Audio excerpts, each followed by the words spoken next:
Hello बच्चों, let's see the question. Name the physical principle on which the working of optical fibre is based.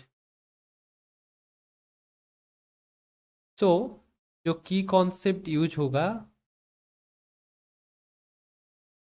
तो optical fibre जो होता है हम लोग को मालूम है, it is a thin flexible fibre जहाँ से लाइट सिग्नल जो है वन प्लेस से अनदर प्लेस में ट्रांसफर किया जाता है. ठीक है. Optical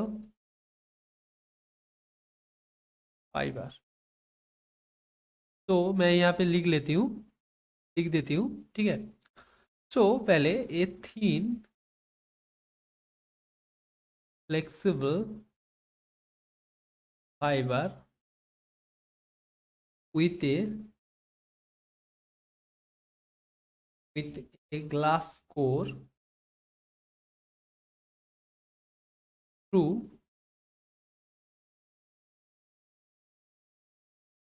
through which light signal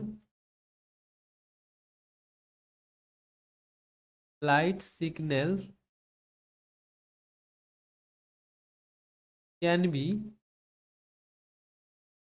sent with very little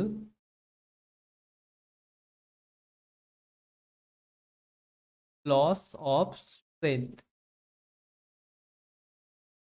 ठीक है. तो मैक्सिमम एनर्जी जो है, लाइट एनर्जी, वो ट्रांसफर हो जाना चाहिए ऑप्टिकल फाइबर से. ठीक है. नहीं तो अगर लॉस ज़्यादा होगा, so there is a sum of noise. तो जो जो हम लोग जो सिग्नल सेंड करना चाह रहे हैं वो प्रॉपरली नहीं पहुंच पाएगा. तो जो ऑप्टिकल फाइबर में है वो मिनिमम लॉस ऑफ स्ट्रेंथ होना चाहिए, मतलब मैक्सिमम एनर्जी ट्रांसफर हो जाना चाहिए. तो यहाँ पे जो लाइट का फेनोमेना यूज किया जाता है, ये जो, क्योंकि यहाँ पे जो सिग्नल दे रहा है, सिग्नल सेंड किया जा रहा है, वो है लाइट सिग्नल्स के.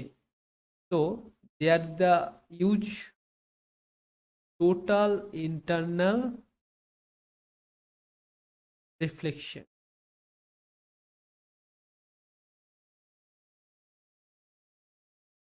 रिफ्लेक्शन, तो यही principle is used in optical fibre. Okay. और we know this what is total internal reflection.